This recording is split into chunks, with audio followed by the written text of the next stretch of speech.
एक बार फिर बताती हूँ कि कौन है वो भारतीय जनता पार्टी का बड़ा नेता, बड़ा चेहरा जो इस तरीके की जालसाजी कर रहा है, जो अपने आप को भाजपा का नेता, मुख्यमंत्री का करीबी बता रहा है। वो शख्स कौन है? वो है जयप्रकाश यादव जी। तो मैं बोला चलो मेरे तो लड़के हैं, उसको मैं बता दिया नाम काम उसका, है ना। उससे 2 लाख रुपए प्यून के लिए मुझसे लिए हैं। आपके यहाँ अपन खास एकदम जो है कलेक्टर दिव्या उमेश मिश्रा, हाँ, वही कलेक्टर है। कोई दिक्कत नहीं है, जितना आदमी बोलबे उतना आदमी रखवा दूँ, पुलिस से बात हो है।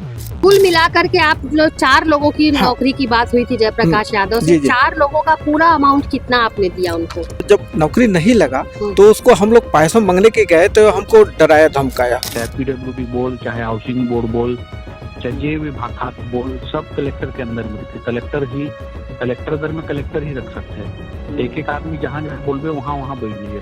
2.5 लाख का मांग कर रहे थे। अच्छा। तो मैं तो इतना नहीं दे सकता, गरीब आदमी हूँ। 1-2 डिसमिल खेत है, उसको बिगाड़ के दूंगा ऐसे करके बोला था, तो कम किए थे। 2 लाख दे देना बोला तो 1 लाख दिया था उनको। मैं आऊँ तो एक संग्रह करवाबू ना, ईमन भी करवाबो, न्यायल भी करवाबो। नया मन के पैसा ते रख लेबे, मोला मत देबे। जी बताएंगे, एक आखिरी कोशिश आपकी क्या रहेगी? आखिरी कोशिश यही रहेगा मैडम, पैसा नहीं देगा तो हम लोग तो मर ही जाएंगे, आत्महत्या कर लेंगे हम। भारतीय जनता पार्टी का बड़ा नेता और मुख्यमंत्री का करीबी बता करके कुछ भोले भाले लोगों को ठगने और उनसे पैसा लेकर के नौकरी लगाने का वादा करने वाला एक शख्स जो है वो, उसके खिलाफ में आज शिकायत लेकर के कुछ फरियादी यहाँ पर पहुंचे हुए। कौन है वो भारतीय जनता पार्टी का बड़ा नेता और कौन अपने आप को मुख्यमंत्री का करीबी बताता है, ये हम जो फरियाद लेकर के यहाँ पर पहुंचे हुए हैं उन्हीं लोग से जानते हैं कि आखिर क्या है पूरा मामला, किस लिए पैसे इन्होंने दिए, किस लिए पैसे की डिमांड की गई, आखिर इन्हें क्या लालच दिया गया, क्या कुछ आश्वासन दिया गया जिसके बाद लाखों की रकम इन्होंने उस व्यक्ति को दे दी। तो आपको यहाँ पर मैं एक बार फिर बताती हूँ कि कौन है वो भारतीय जनता पार्टी का बड़ा नेता, बड़ा चेहरा जो इस तरीके की जालसाजी कर रहा है। चलिए बात करते हैं, कुछ लोग मौजूद है। सबसे पहले बताएं कहाँ से आए हैं आप? मैं देवगहन से आया हूँ। हाँ। मेरा नाम मिथिलेश कुमार साहू है ना। जिसने जो अपने आप को भाजपा का नेता, मुख्यमंत्री का करीबी बता रहा है, वो शख्स कौन है? वो है जयप्रकाश यादव जी। वो अपने जयप्रकाश यादव जी, वो अपने आप को बीजेपी का बहुत बड़े नेता बताए हैं मेरे को। और बताने के बाद ये हुआ कि नौकरी लगाने के नाम से मेरे से मोटी रकम वसूल किया। अच्छा, आपकी मुलाकात जयप्रकाश से कैसे? क्योंकि आप देवगहन में रहते हैं और जयप्रकाश यादव, जहाँ तक मेरी जानकारी है, वो भिलाई में रहते हैं। वो क्या है, हमारे गांव के जो है एक व्यक्ति है, उससे पहले उनसे ही मुलाकात हुई थी।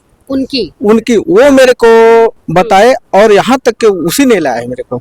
अच्छा, क्या बोला उन्होंने? जयप्रकाश यादव ने आपसे क्या बोला? ये बताया कि मैं प्यून का नौकरी में लगा दूंगा, आपके लड़के हो तो बताइए। तो मैं बोला चलो मेरे तो लड़के हैं, उसको मैं बता दिया नाम काम उसका, है ना। उससे 2 लाख रुपए प्यून के लिए मुझसे लिए हैं। और किसी SI भर्ती के लिए? हाँ, SI भर्ती के लिए मेरे बहू है ना, मेरे भाई बहू है कीमा साहू, उससे मैं 7.5 लाख रुपए उसको दिया है। SI भर्ती के लिए नर्स के लिए 4 लाख रुपए दिए हैं उसको। और एक और आप बता रहे थे चपरासी के लिए? हाँ, उसके लिए वो क्या है, चपरासी के लिए आदिम जाति उसको क्या बोलते हो, आदिम जाति है ना, कल्याण विभाग, उसी में पदस्थ करूंगा बालोद में, ऐसा करके अच्छा बोले थे। अच्छा, बारी बारी से रुपए दिए कि इकट्ठा रुपए? नहीं, बारी बारी से जैसे ही कैंडिडेट मिले ना, जिस लड़के के लिए, भाई के लिए, वो अलग अलग से पैसे दिए। और कुल मिलाकर के आप लोग 4 लोगों की नौकरी की बात हुई थी जयप्रकाश यादव से। 4 लोगों का पूरा अमाउंट कितना आपने दिया उनको?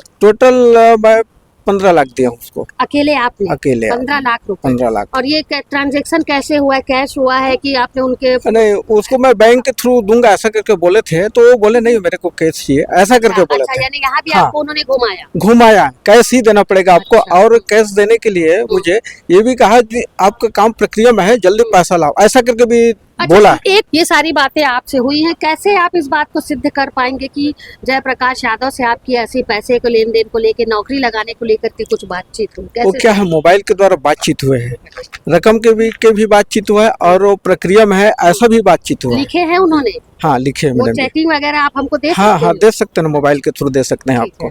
अब क्या लग रहा है और ये कब की बात है ये 20-21 का बात है मैडम कोरोना जी। समय? कोरोना के समय और बात अभी हुई। क्या चल रहा है? अभी तो 26 लग गया मैडम जी। और इस बीच आप लोगों की बातचीत हो रही नहीं, थी? बातचीत हो रही थी और जब नौकरी नहीं लगा तो उसको हम लोग पैसा मांगने के गए तो हमको डराया धमकाया। क्या बोले? जो वो बोले मैं पैसा नहीं दूंगा, जो भी करना है कर लो, ऐसा करके धमकी दिए। अच्छा। और बाद में ये बोला कि ठीक है मैं पैसा वापस कर दूंगा, ऐसा करके 4-6 महीने घुमा दिए हमको। आज दूंगा कल दूंगा ऐसा करके। अभी भी पैसा नहीं अभी मिला? भी पैसा वापस अब नहीं क्या किया। लग रहा है आपको? अब मेरे साथ तो धोखा दे रहा है वो।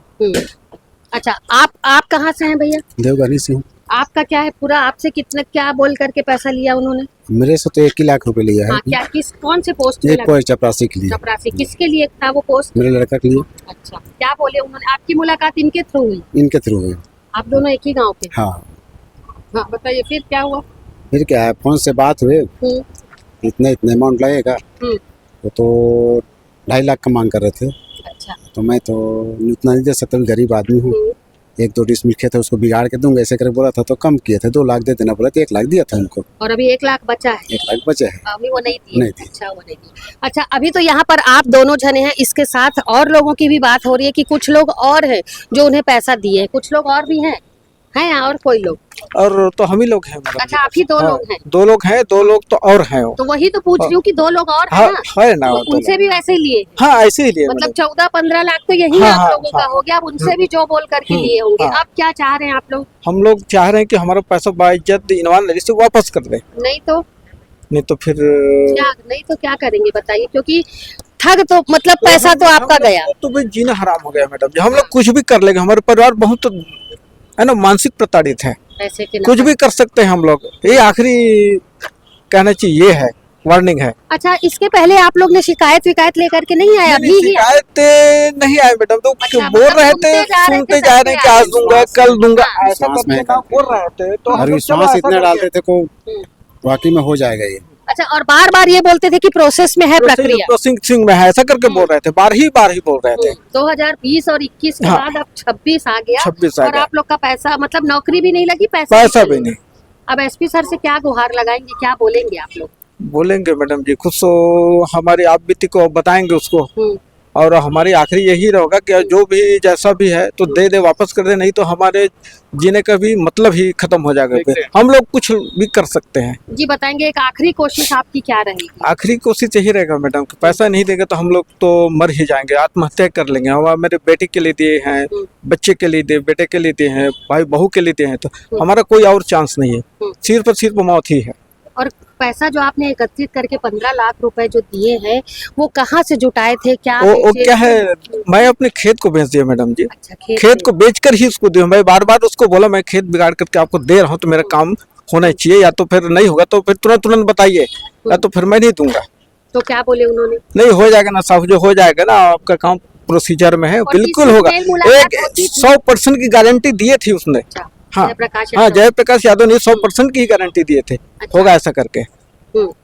और इस बीच आप लोगों की बातचीत होती थी? होती थी। फोन पे होती थी कि आमने सामने? नहीं, आमने सामने घर में जाते थे उनके। अच्छा, उनके घर। तो आप जब घर जाते थे तब उस दौरान उनका व्यवहार कैसा रहता? व्यवहार तो बहुत अच्छा था। अच्छा रहता था कि हो जाएगा निश्चित, मैं जो काम लेता हूँ उनको करके दिखाता हूँ। आप लोग ने ये पैसा देते समय बोले थे कि यदि हमारा काम नहीं हुआ तो आप पैसा वापस कर दीजिएगा? बोले थे ना आप, वो खुद ही बोले थे जी। और अब 4 महीना से आप लोग भटक रहे हैं। अब हैं। आप लोग के मैसेज का जवाब आ रहा है कि नहीं? जवाब ही नहीं दे रहा है। बंद है। फोन भी करते तो फोन भी नहीं उठाते हैं, और मैसेज का जवाब भी नहीं। मतलब अब आपको ऐसा लगता है कि अब आप ठगा चुके हैं, धोखे का शिकार हो चुके हैं। प्रशासन से आप गुहार लगाने आए। ठीक, अपना नाम बताइए। मिथिलेश कुमार साहू। और आपका? तेजदास मानिकपुरी। जी मिथिलेश जी, नमस्ते साहब। नमस्ते जी। आप मना कह रहे तो लगाए रहे जो 2-3 दिन बाद, तो 3 दिन तो हो गए सर। आहूँ ना, मैं बोले हूँ तो मैं आहूँ, मोर काम है। आपके यहाँ अपन खास एकदम जो है कलेक्टर दिव्या उमेश मिश्रा। हाँ, वही कलेक्टर है, कोई दिक्कत नहीं है। जितना आदमी बोलबे उतना आदमी रखवा दू, बोली से बात हो है। पहले हमारे यहाँ मंत्री थी ना ब्रिजमोहन अग्रवाल। हाँ सर। हाँ, वो ओखरे बंगला में ना वो फाइल धर के घुमाए, वही रिस पहली। कौन है जी? उमेश मिश्रा, दिव्या मिश्रा। अच्छा, हाँ सर। हाँ, दिव्या मिश्रा ना ब्रिजमोहन के पियरी से। अच्छा, हाँ। तो वहाँ पे एक पठारिया साहब रहीस ना, मतलब ब्रिजमोहन अग्रवाल के निजी सहायक, जी जी ओकर पीछे फाइल ले घूमे बस्ता लेके, चाहे पीडब्ल्यूडी बोल, चाहे हाउसिंग बोर्ड बोल, चाहे जे विभाग खाते बोल, सब कलेक्टर के अंदर में थे। कलेक्टर दर में कलेक्टर ही रख सकते हैं। एक एक आदमी जहाँ जहाँ बोलबे वहाँ वहाँ बैठ जाइए अपन। अच्छा अच्छा पूरा पावर है कलेक्टर के पास। तो जितना नया आदमी देना हुए ओला दे सकता, पैसा मत देवे, काम हो बाद देवे, बैठ जाइए जॉब और बात। हाँ ठीक है ना सर, ये मतलब बैठा सर, तब फिर मैं आहूँ तो एक संग्रह करवाबो ना, वो ईमन भी करवाबो, नया भी करवाबो। नया मन के पैसा ते रख लेबे, मोला मत देबे।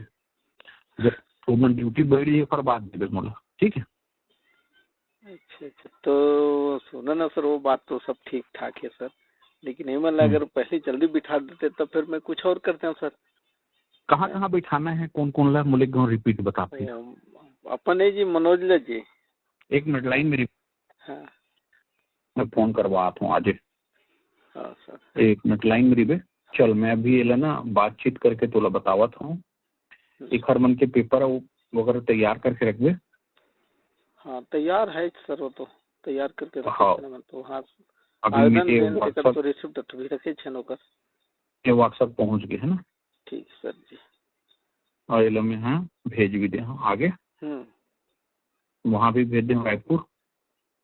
और इनमें लिख भी दे हूँ कोष्टक में कि जहाँ खाली हो तुरंत हो सकता है वहाँ कराओ करके, ठीक है। तो रायपुर तो पहले पहुंच गए क्या सर, अभी पहुंचा दे ना बोले। चलो ठीक है ना। नहीं नाम ला भेजे हो, नाम ला। हाँ हाँ नाम ला भेजे पड़ते ना, का होते नाम से फोन जाते ना। अच्छा अच्छा जिसे कैंडिडेट के नाम से ना फोन जाते। अच्छा अच्छा। बाकी तो पेपर तो वहाँ है ही। हाँ वो तो जमा पहले से ही, शुरू से ही जमाना से हूँ। हाँ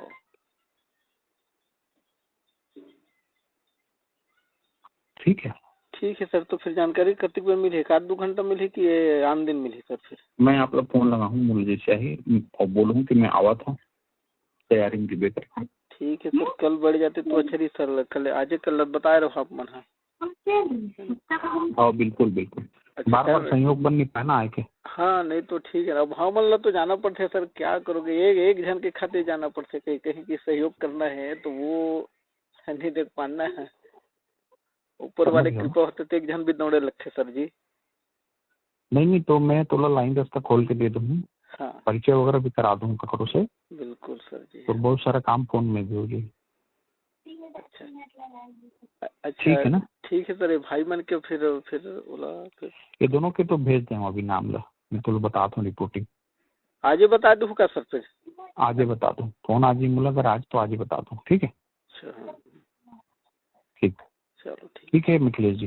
ठीक है। मिथिलेश कुमार साहू और तेज दास ठगी का शिकार हो गए। जी हाँ, भारतीय जनता पार्टी का बड़ा नेता, मुख्यमंत्री का करीबी बताकर जयप्रकाश यादव जो है, उन्होंने जो यहाँ भोले भाले लोग हैं, देवगहन से आए हुए थे, किसी कार्यक्रम के दौरान गांव के किसी व्यक्ति के माध्यम से मुलाकात इन दोनों से हुई थी और उस मुलाकात में काफ़ी सारी बातें हुई। ऐसा यकीन दिलाया गया कि हम आपके बच्चों को, आपकी बहू को, आपकी बेटी को नौकरी में लगा देंगे।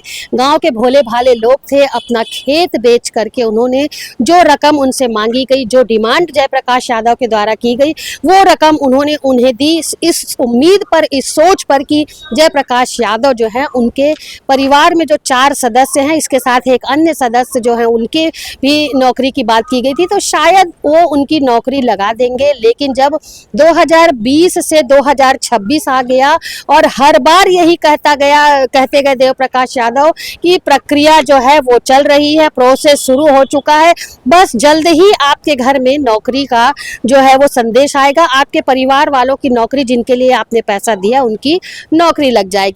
यही कहते कहते आज 2020 से 2026 यानी कि 5 साल का समय बीत गया, लेकिन ना तो नौकरी लगी और ना ही पैसे का कोई हिसाब किताब है। छोटी मोटी रकम नहीं है, लाखों रुपए की यहाँ पर बात की जा रही है।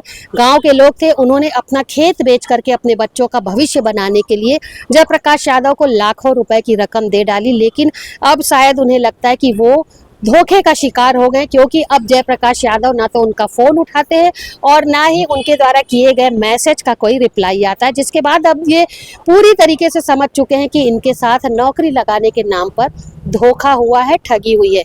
परेशान लोग अब जिला मुख्यालय में एसपी विजय अग्रवाल के पास आए हैं, अपनी बात, अपना आवेदन लेकर के आए हैं कि उनसे अब शिकायत करेंगे और किसी भी तरीके से जो उन्होंने रकम गंवाई है वो जयप्रकाश यादव उन्हें वापस कर दे। फिलहाल बातचीत के दौरान पीड़ित लोगों ने बताया कि यदि उनका पैसा नहीं मिलता है, बेटी की शादी के लिए पैसा उन्होंने रखा था तो उस पैसे को नौकरी में लगाया, खेत बेचा और कहीं कहीं से पैसा जोड़ करके दिया, लेकिन अब चूंकि उनके साथ धोखा हो चुका तो उनका कहना है कि अब वो पैसा कहीं से भी उन्हें प्रशासन दिलवा दे, क्योंकि एक बार तो गलती हो चुकी है बिना जानकारी के। अच्छा, यहाँ सबसे बड़ी बात है कि जब जयप्रकाश यादव को इन्होंने बैंक में पैसा ट्रांसफर करने के लिए कहा तो उन्होंने इस बात से इनकार किया। उनका कहना था कि नहीं, उन्हें कैश पेमेंट चाहिए, उन्हें बैंक में चेक या किसी और ट्रांजेक्शन के माध्यम से पैसा नहीं चाहिए। इन्होंने उन्हें कैश रकम दी है, लाखों रुपए दिए हैं और अब इनका कहना है कि यदि उनका पैसा वापस नहीं मिलता है तो ये शायद अपनी जिंदगी से भी हाथ धो लेंगे।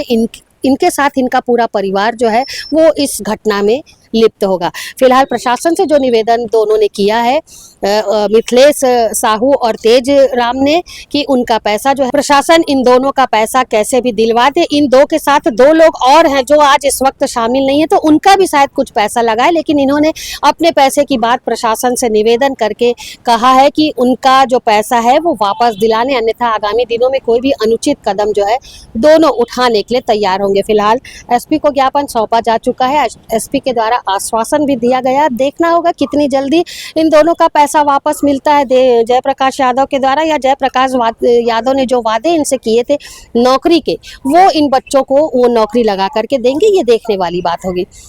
बेहतर खबरों के लिए बने रहिए सीजी भास्कर के साथ। नमस्कार।